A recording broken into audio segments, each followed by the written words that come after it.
And when the kitchen finally opened, David was our first board member. And very, very often, when I would introduce David to people, they would always say, David, is that Michael Kirby's brother? And I would say yes. If I had $1 for every time that happened, we could have built 3 kitchens, I promise you. So tonight, finally, I can introduce Michael in a proper Hour of the Kitchen way by saying, I'd like to welcome Michael Kirby, the older brother of David. Yes, he is David's brother. Michael, welcome to Hour of the Kitchen, and we look forward to hearing your address.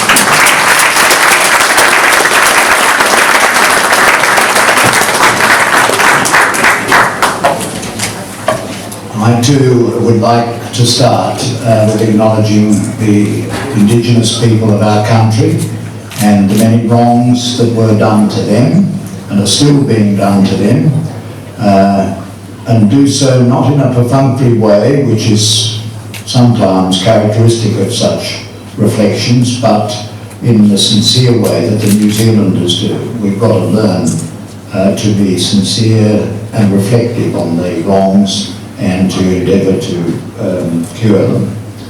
This book, which I launched tonight, is a book about grace.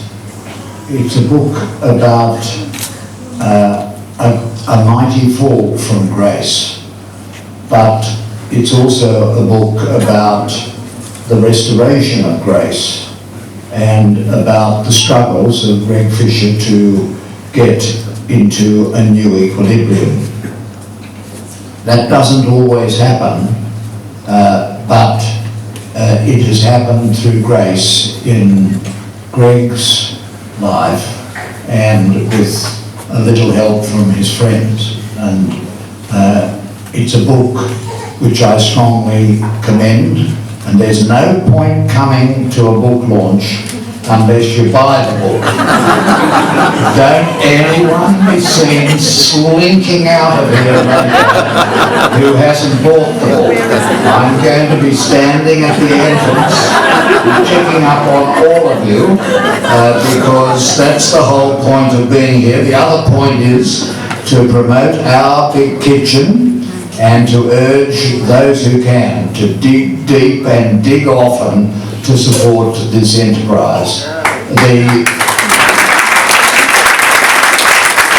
rabbi will be far too discreet to say anything like that, but that doesn't stop me. I also like to say a nice word about my brothers. My brother Donald got back from England this very day, but he couldn't miss this, and so he is here. I thought I'd given him enough frequent flyer points from my vast collection to come back in business class, but I find that I didn't, and he came back in economy, but he's still here tonight. That shows heroism. And as for my brother David, he's a good chap, I agree, he's a very good person, but boy, he put the weights on me to turn up tonight and to perform this launch. I'm now the second most popular launcher in this nation. The most popular is Barry Humphries, but he's overseas, and so it has fallen to me. And this book, which I launch, is a book filled with Damon Runyon characters. It's a book filled with true heroes, each of them with their own stories. Carly, the daughter of Greg, to whom the book is dedicated, a person of great love and a person who was with Greg in Coffs Harbour when a dramatic scene unfolded where Greg was arrested for the second time, and Carly had not known of his encounters with the criminal law, and Carly had to see it all. It all unfolded, and in the most vivid picture, pen picture of the event, she was seen sitting on the steps with a towel over her head. Such was her shock and grief. This is a book of tears, and there are many tears which we can share. Greg's parents, Rosalind and Jack. Rosalind had to decide whether the family home would be kosher, and she decided that it would be kosher. Greg grew up in a Jewish household. He's not particularly religious, but he's very strongly Jewish and very strongly proud of his Jewish heritage. Rosalind is described as a little reserved. Jack is described as loving and supportive, but Rosalind it was that gave Greg a huge and prolonged hug when he went to his parents' home after he was finally released from prison. There's the story of an ancestor, Emmanuel, who came out as a convict. Anybody who can have a convict as a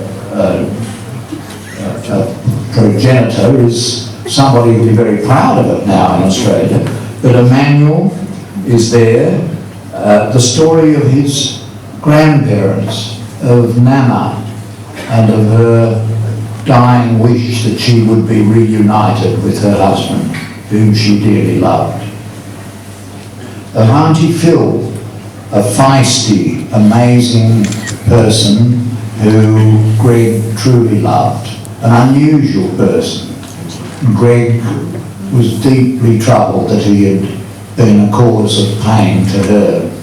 And though he wasn't reunited with her in life, he was reunited with her when he was performing pre-release duties at Rookwood Cemetery, cleaning up the graves, and he was permitted to go to her service on her death. And there, in the presence of his family, he expressed his grief and pain and shame. Michelle, Greg's wife, and I'm glad Michelle is here tonight, another hero of the book, a person of strength and of love, who never stood between Greg and his daughter Carly, who encouraged their love and friendship, and when things went really bad, who still supported Greg's relationship with Carly. Charles Waterstreet, a most famous Australian now, and for a long time a famous Australian journalist, lawyer, colourful character and personality, and now the subject of the prize-winning Archibald Prize.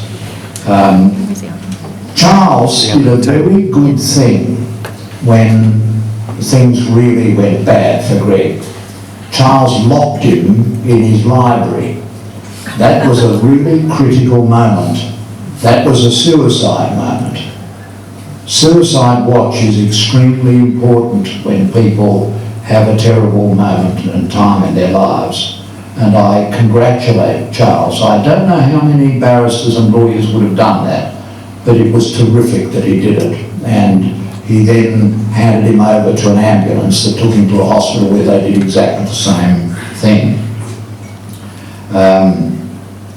There's Judge Norrish, who is here. It's wonderful that he is here, a good and kind man who went to the same school as my father. We've kept in touch over the years, a good judge, a fine judge.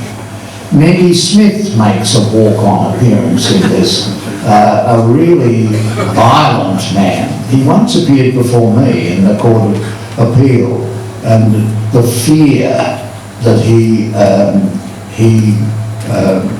showed in the way in which he expressed himself, the fear that everybody in the courtroom had towards him.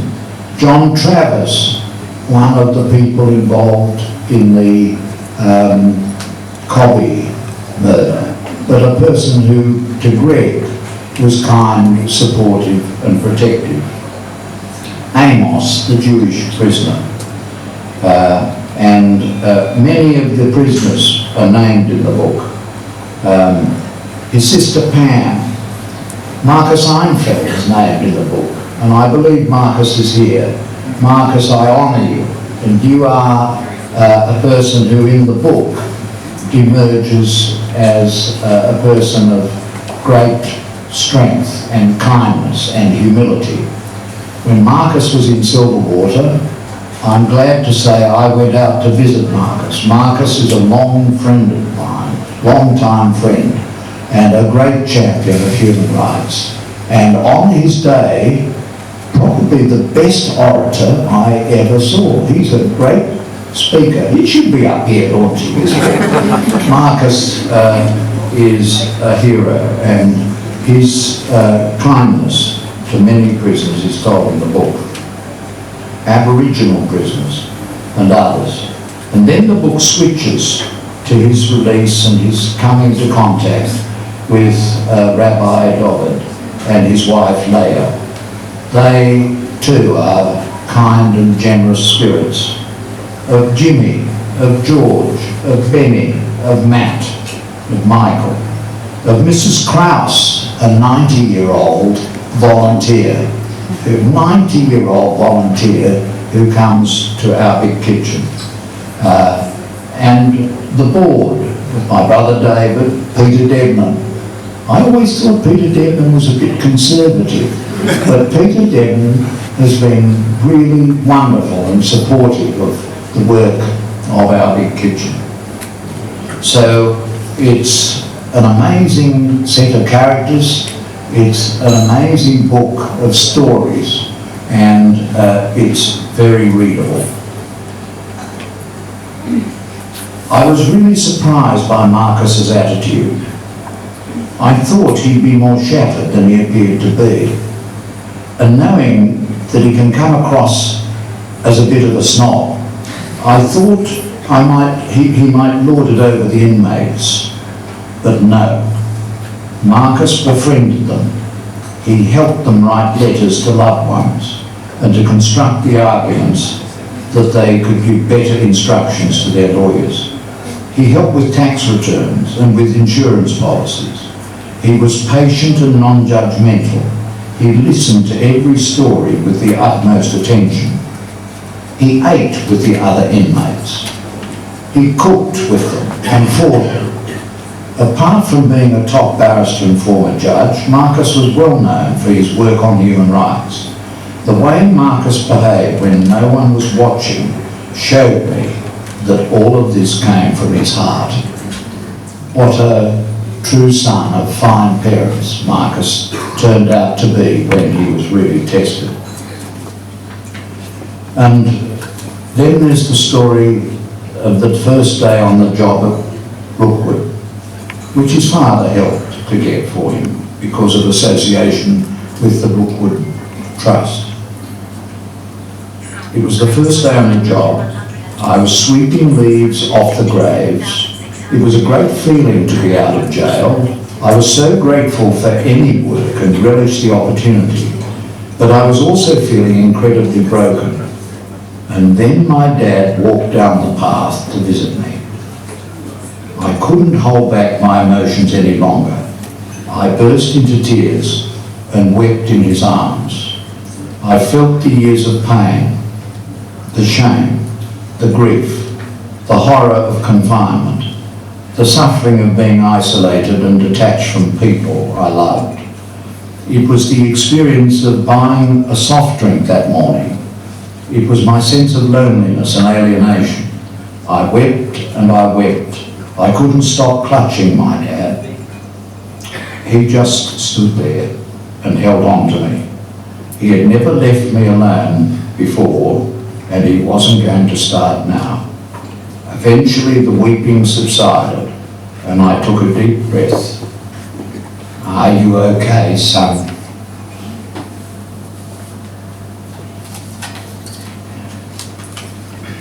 And then there is a person I want specially to mention.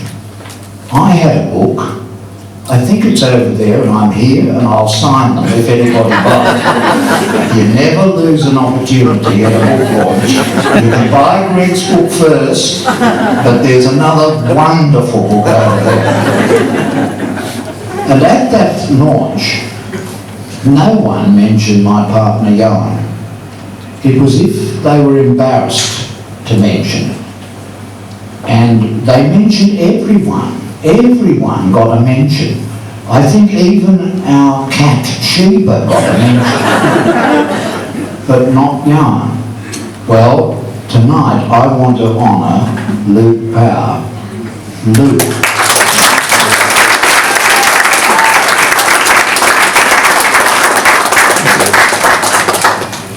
Luke began to come for part-time freelance photography work. He took hundreds of photos of the graves for the website. This was also a way for us to see each other in a more social environment. We were never left alone together, but at least we were not locked behind thick, heavy doors and razor wire fence.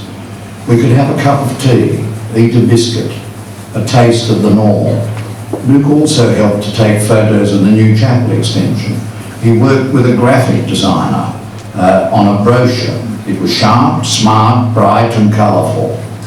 Making a cemetery appealing is a marketing challenge.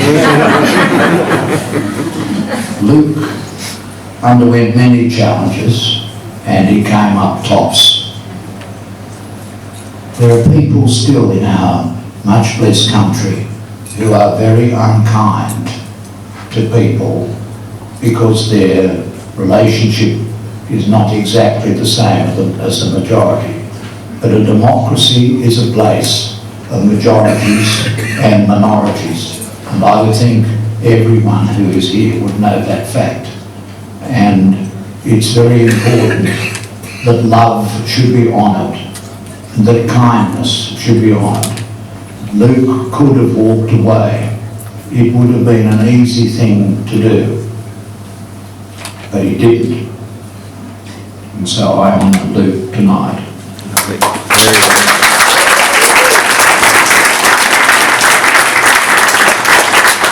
The rabbi has been wonderful. He is a leader. I suppose there are all sorts of theological issues and so on, but he doesn't worry too much about it. He just gets on with doing kind works for other human beings, and it's just marvellous. I honour the publishers, Elspeth Menzies, Pecha Kucha, who first suggested the idea of a book, Carmel Peluski, who was a ghostwriter, though I think most of what I read was Greg himself. I want to say to you that we shouldn't deceive ourselves into thinking that what is being done in our big kitchen is the answer to all the issues that are presented by this book. The answer to how we can make our prisons more humane, given, as Greg points out, that the punishment is the loss of liberty. You don't have to add, in the normal case at least, to the punishment. The punishment is not being free. And yet our prisons are often relics of the 19th century, cruel and cold, and it needn't be so. We also have to think about how we help prisoners when their prison sentence finishes. I've been serving on the Community Restorative Centre. I've been their patron for years, and I know about the intakes into prisons. I watch it very closely. The last year has seen an enormous spike in prison detentions. It's something to do, I think, with the changes to the Bail Act and the increase in remand prisoners. But it's a very serious situation, and for Aboriginal Australians, it's especially serious because their level of imprisonment on a per capita basis of their population is the highest in the whole world. It is an outrage. It's something we should be ashamed of, and something we should turn our minds to repair. And then there's drugs as well.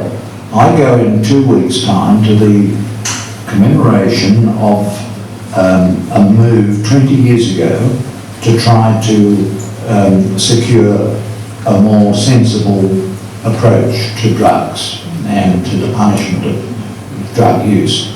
One of the good insights that Greg offers in this book is that drug use is not the province only of dirty, horrible people. It affects very many people in our community, and if that is so, then we perhaps have to think again about the way in which we're dealing with it as a criminal justice matter instead of as a matter of medical care and attention. So, here is the book. It's a book of tears and a book of grace. It's a book which is very moving, and if you read it, you will see the redemption that has come about in Greg's life. In the end, you know, I came to the view he has a lot of wonderful support, and our big kitchen has been a great support. But in the end, as with most of us, it gets back to just that very small number of people who you love and who love you. They aren't many. Most of us are lucky if we've got 3 or 4. Some have none. His parents have been wonderful. His sister has been wonderful. His partner has been wonderful. His wife has been wonderful. And his daughter has been wonderful. And that little core of people have sustained him through this hard time. Many people don't have that, and it's a fortune in Greg's life that he has had it, and he has tried to tell it, because by telling it he'll spread the word, and hopefully we'll get change and action in the areas that are needed. I should also mention that he says in his book that there are a couple of people in the prison service who deserve mention. Sharon McAnee, Judy Young. I don't want to stop without mentioning them too. People who go beyond what they have to do. Mention the University of Southern Queensland, who helped him get his degree. These are people who won't turn their back. They go the extra mile, and they help the core, like Rabbi Slavin has done, the core family, to give support and to change a life. So, a very good read, a sad book, but ultimately an uplifting book. There should be a movie of it. I'll make a cameo appearance as the judge. But I'd have to be the appeal judge. I can play the trial judge. My brother Don can play a solicitor in the background. And my partner, Jan, will be giving me very sceptical comments when I get that in mind. Anyway, it's a great book. Buy it. Don't leave here without it. I'll be checking.